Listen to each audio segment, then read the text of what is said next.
ये students part 6 के अंदर जो क्वेश्चन सीरीज ऑफ थर्मोडायनेमिक्स है उसके अंदर हम प्रीवियस ईयर के जो क्वेश्चंस हैं रिलेटेड टू जूल्स लॉ उनको डिस्कस करेंगे। तो चलिए क्वेश्चंस देखते हैं। Question related to Joule's law is state and explain Joule's law. आपको जूल्स लॉ को एक्सप्लेन करना है। क्वेश्चन IGU 2019 के अंदर पूछा गया है। तो देखिए स्टूडेंट्स, जो जूल्स लॉ है, ठीक है, जो ये जूल्स लॉ है ये मेनली किसके लिए है? आपके पास आइडल गैसेज के लिए, मेनली फॉर आइडल गैसेज। आप इसे याद रखोगे कि किसके लिए है? आइडल गैसेज के लिए है। ठीक है। नाउ देखिए, जब भी हम इंटरनल एनर्जी को डिस्कस करते हैं तो हम क्या कहते हैं कि जो इंटरनल एनर्जी है किसी भी सिस्टम की, internal energy of the system depends upon, internal energy जो है वो किस किस के कौन कौन से फैक्टर्स के ऊपर डिपेंड करती है? That it depends upon two factor, that is temperature and volume. ठीक है। तो इसका मतलब क्या हुआ कि आपके पास जो एनर्जी है, इंटरनल एनर्जी, वो किसका फंक्शन हो जाती है आपके पास? That is a function of temperature and volume. ठीक है। नाउ यदि हम इसके अंदर स्मॉल चेंज देखते हैं, that is change in energy, change in energy यदि आप देखते हैं दैट इज ऑफ DE। तो उसको आप कैसे राइट डाउन करोगे? आप इसको लिखोगे DE, change in energy, is equal to क्या हो जाएगा? आपके पास टर्म्स है E इंटू T और V। तो जब इसका डिफरेंशिएशन होता है तो स्मॉल डिफरेंशिएशन होगा तो एक बार T के रेस्पेक्ट में, एक बार V के रेस्पेक्ट में। ठीक है। E का डिफरेंशिएशन, तो आपके पास क्या हो जाएगा? Del E। जब हम क्या करते हैं? T के रेस्पेक्ट में करते हैं, वॉल्यूम को कांस्टेंट रखते हैं, तो ये आपके पास हो गया del E upon del T at constant volume and DT। Then आप क्या करते हो? जब E का डिफरेंशिएशन किसके रेस्पेक्ट में करते हो? V के रेस्पेक्ट में करोगे, तो ये आपके पास होगा T and del V। Okay, ये we can say DT, DT है तो ये आपके पास क्या रहेगा? DV। This one is the DV। Okay. Now देखिए, ये जो टर्म्स आपने पढ़ी है ये क्या है? Del E upon del T। आपने हीट कांस्टेंट पढ़ा था। ठीक है। हीट कैपेसिटी पढ़ी थी, हीट कैपेसिटी पढ़ी थी एट कांस्टेंट वॉल्यूम पे। तो हमने कहा था वो किसके बराबर होता है? Del E upon del T at constant volume. Same things आपके पास कहाँ गिवन है? Del E upon del T at constant volume. तो इट मीन्स आप क्या करोगे? ये जो टर्म्स है, ये जो टर्म है, इसकी जगह क्या रख दोगे? इसकी जगह आप रख दोगे CV को। ठीक है। यदि आप इसकी जगह किसको रखते हो? CV को रखते हो, तो ओवरऑल आपके पास क्या बच जाता है? ओवरऑल आपके पास बचता है DT plus del E upon del V at constant temperature and DV। Okay. बाकी आपके पास इधर जो टर्म्स है that is del E, DE। ठीक है। अब देखिए, हमारे पास दो चीजें आई है इंटरनल एनर्जी को मेजर करने के लिए। हम इंटरनल एनर्जी को मेजर नहीं कर सकते, हम चेंज इन इंटरनल एनर्जी को मेजर कर सकते हैं। तो यहाँ पे डेली क्या है? Change in internal energy. This is the change in internal energy, change in internal energy. तो इंटरनल एनर्जी जो है उसको मेजर करने के लिए आपके पास फॉर्मूला बनाइए, CVDT plus del E upon del V T at constant temperature into TV। अब देखिए आपके पास क्या है? जो ये टर्म्स है CV टर्म्स को तो आप कैसे मेजर कर सकते हो? इसको तो आप इजीली कैलोरीमेट्रिकली यूज जो है मेजर कर सकते हो। इट कैन बी मेजर्ड कैलोरीमेट्रिकली, कैलोरीमेट्रिकली इसको आप मेजर कर सकते हो। लेकिन जो सेकंड टर्म आपके पास बची, दिस वन, ठीक है, इसको मेजर करना थोड़ा टिपिकल है। इसको मेजर करने में क्या आ रही थी? प्रॉब्लम आ रही थी। ठीक है। इसको मेजर करने में प्रॉब्लम आ रही थी और इस टर्म्स को हम क्या बोलते हैं? ये टर्म्स बोली क्या जाती है? दिस वन, इसको बोला जाता है derivative. This derivative is called, ये डेरिवेटिव है आपके पास E का, तो इसको बोला जाता है, आप कह सकते हो this derivative, this derivative is called internal pressure, internal pressure. इसका मतलब क्या है कि जब आप इंटरनल एनर्जी को कैलकुलेट करने चले, मेजर करने चले, तो आपने हीट कैपेसिटी तो मेजर कर ली कांस्टेंट वैल्यू पर, वो उसको आप मेजर कर सकते हो कैलोरीमेट्रिकली, आपके पास इंस्ट्रूमेंट है कि आप उसको मेजर कर लोगे। लेकिन जो इंटरनल प्रेशर है आपके पास, उसको मेजर नहीं कर पाते। ठीक है। तो जो आपके पास जूल थे, सर जूल्स थे, उन्होंने क्या किया, इस क्वांटिटी को जो आपके पास गिवन है del E upon del T, ठीक है, जिसको आप क्या बोल रहे हो, इंटरनल प्रेशर, ठीक है, इसको मेजर करने के लिए जो है उन्होंने एक्सपेरिमेंट्स किया, ठीक है, और उन्होंने बताया कि आपके पास जो ये टर्म्स होती है del E upon del V at constant temperature, वो क्या है, 0 के इक्वलेंट होती है। ये उन्होंने क्या दी, स्टेटमेंट दी, ठीक है। उनकी स्टेटमेंट क्या थी, उनकी स्टेटमेंट ये थी कि यदि आप इंटरनल प्रेशर देखते हो, ठीक है, कांस्टेंट किसके साथ, चेंज इन वॉल्यूम के साथ एट कांस्टेंट टेम्परेचर, तो वो आपके पास क्या होता है, 0 होता है। वी कैन से, आप इसको लिख सकते हो स्टेटमेंट को, यदि हम इसकी स्टेटमेंट लिखेंगे तो आप स्टेटमेंट फॉर जूल्स लॉ, हम लिखेंगे statement for joules law. Joules law के लिए स्टेटमेंट क्या है आपके पास, स्टेटमेंट थी कि the change in internal energy, the change in internal energy of an idle gas, of an, हमने क्या बोला है, मेनली किसके लिए थी ये, आइडल गैस के लिए, ठीक है, with volume at constant temperature, at constant temperature is equal to 0, is equal to 0। Joule's law ने ये कहा कि यदि हम चेंज इन इंटरनल एनर्जी देखते हैं किसी भी आइडल गैस की वॉल्यूम के साथ कांस्टेंट टेम्परेचर पे, तो वो क्या होती है, आपके पास 0 होती है, ठीक है। यही इन्होंने कहा कि आपके पास del E upon del V, del E upon del V, this one is del V, ठीक है, ये क्या है आपके पास, del V at constant temperature is equal to 0। ये थी आपके पास जूल्स लॉ। अब हम देखेंगे कि जूल्स ने कैसे ये प्रूव किया, ठीक है।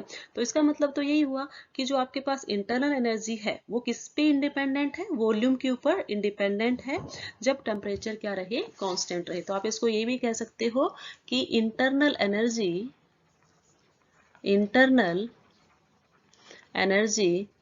is independent on volume at constant temperature, ठीक है। ये आप इसके अंदर बोल सकते हो कि इंटरनल एनर्जी जो है वो क्या रहती है आपके पास, इंटरनल एनर्जी वॉल्यूम के ऊपर डिपेंड नहीं करती है, ठीक है। नाउ देखिए एक्सपेरिमेंट क्या था, उन्होंने क्या एक्सपेरिमेंट किया, एक्सपेरिमेंटली उन्होंने क्या किया, जो सेटअप मैंने शो किया है, एक्सपेरिमेंट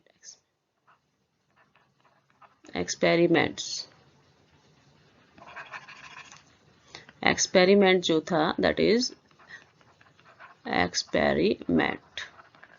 एक्सपेरिमेंट के अंदर उन्होंने क्या किया, उन्होंने एक वाटर बाथ लिया, ठीक है।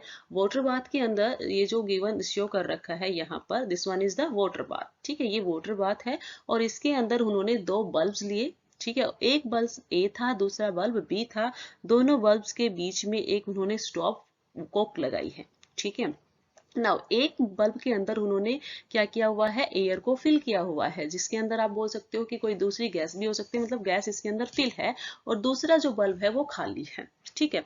सेकंड थिंग उन्होंने क्या किया है, अपने सेटअप के अंदर एक थर्मोमीटर है, उसको स्टैंड किया है वाटर बाथ के अंदर, ठीक है। देन उन्होंने एक स्टिरर लगाया है वन साइड। नाउ देखिए होता क्या है कि जब क्या है, फर्स्ट केस में आपके पास हम क्या लिखेंगे कि यहाँ पर 2 बल्ब हैं, बल्ब आपके पास कितने हैं, 2 है, bulb A and bulb B, ठीक है। बल्ब ए के अंदर क्या है आपके पास, एयर है, और सेकंड बल्ब जो है वो क्या है आपके पास, इवैक्यूएटेड है, आप कह सकते हो वैक्यूलेटेड है, ठीक है। अब दोनों को कैसे कनेक्ट किया है, both are connected by stop cock, ठीक है, बोथ आर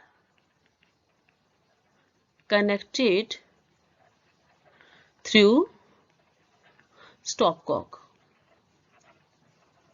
ठीक है। नाउ देखिए हमें उन्होंने किया क्या कि उन्होंने फर्स्ट दो चीजें की। फर्स्ट थिंग उन्होंने क्या की, फर्स्ट थिंग के अंदर उन्होंने सराउंडिंग वाटर बाथ था उसको स्टीर किया। ठीक है, सराउंडिंग में जो ये वाटर बाथ है उसको क्या किया, स्टीरर की हेल्प से स्टर किया। ठीक है, आप लिखेंगे कि surrounding water bath, surrounding water bath stirrer. जब स्टीर करते हैं तो उस टाइम उन्होंने क्या नोट किया, टेम्परेचर नोट किया। ठीक है, फर्स्ट टाइम उन्होंने टेम्परेचर कब नोट किया, जब वाटर बाथ को उन्होंने वाटर बाथ के अंदर उन्होंने स्टीरर को घुमाया। ठीक है, सेकंड, ठीक है, सेकंड टाइम उन्होंने क्या किया, स्टोव कॉक जो था, जो स्टोव कॉक है उसको उन्होंने ओपन कर दिया।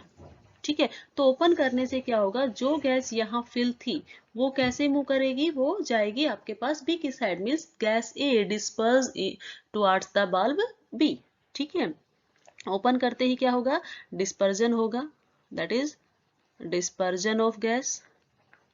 डिस्पर्जन ऑफ गैस कहां से कहां जाएगी, from bulb A to B. Bulb A से बल्ब बी की साइड क्या हुआ है, डिस्पर्जन हुआ है गैस का। नाउ उन्होंने क्या किया, इसी टाइम जब गैस क्या हुई है, डिस्पर्ज हुई है, तो उस टाइम भी उन्होंने टेम्परेचर को नोट किया कि टेम्परेचर क्या है। तो उन्होंने टू टाइम्स टेम्परेचर को नोट किया। फर्स्ट जब उन्होंने क्या किया है, जब उन्होंने जो बल्ब के बीच में जो स्टॉप कोक था वो क्लोज किया हुआ था, तो उन्होंने टेम्परेचर नोट किया। सेकंड टाइम उन्होंने नोट किया जब उन्होंने बल्ब को क्या, बल्ब के बीच में जो स्टीरर कोक था उसको क्या, बल्ब के बीच में जो स्टॉप कोक था उसको क्या कर दिया है, ओपन कर लिया है। ठीक है, अब उनकी ऑब्जर्वेशन क्या आई। ठीक है, ऑब्जर्वेशन उनकी क्या थी, ऑब्जर्वेशन उनकी ये थी कि उस टाइम कोई भी टेम्परेचर के अंदर चेंज नहीं हुआ, that is no change in temperature appears, no change in temperatures noted. कोई ज्यादा आपके पास वहां पर टेम्परेचर के अंदर चेंज नहीं हुआ। ठीक है, इसका मतलब क्या है कि यदि कोई टेम्परेचर के अंदर चेंज नहीं हुआ तो इसका मतलब ये है कि वहां पर कोई वर्क डन नहीं हुआ है, no work done, no work done by the gas. Gas ने अब वहां पर कोई काम नहीं किया है। अब गैस का काम ना करने का रीजन क्या है कि गैस ने काम क्यों नहीं किया, क्योंकि जो हीट का एक्सचेंज हुआ है, ठीक है, वो जो हीट नहीं कहेंगे हम, जो कि आपके पास गैस एक्सपेंड हुई है वो किस में हुई है, वैक्यूम में, because gas expand in vacuum, खाली जगह में गई है तो कोई वर्क नहीं हुआ। Do not exchange any heat with surrounding, that's why, that's why no heat exchange between surrounding, कोई हीट सराउंडिंग में क्या नहीं हुई, एक्सचेंज नहीं हुई। नाउ इसके अकॉर्डिंग मतलब क्या हुआ कि आपके पास कोई हीट चेंज नहीं, मतलब dq जो है वो क्या है, आपके पास जीरो है। तो फर्स्ट लॉ ऑफ थर्मोडायनेमिक्स के अकॉर्डिंग आप क्या कहेंगे, according to first law of thermodynamic, first law of thermodynamics. अब जो फर्स्ट लॉ ऑफ थर्मोडायनेमिक्स था उसको किसके साथ रिलेट कर दिया गया, जूल्स लॉ के साथ। ठीक है, जूल्स लॉ के अकॉर्डिंग क्या हो गया, उसको हमने उसके साथ कंपाइल किया और क्या लिखा, आपके पास फर्स्ट लॉ क्या होती है, DE is equal to dq plus आपके पास क्या होता है, dw। इंटरनल एनर्जी किसके बराबर होती है, change in energy and change in work done. तो वो देखिए कि आपके पास क्या है, dq भी क्या है, जीरो है, कोई हीट चेंज नहीं हुई और कोई वर्क डन भी नहीं हुआ, तो ये भी क्या हो गया, जीरो हो गया। तो इसका मतलब dE इज इक्वल टू आपके पास क्या आ गया, जीरो आ गया। ठीक है, अब देखिए आपने जो स्टार्टिंग में लिखा था dE, वो किसके इक्विवेलेंट लिखा था, आपने लिखा था उसको equivalent CV dt plus del E upon del T।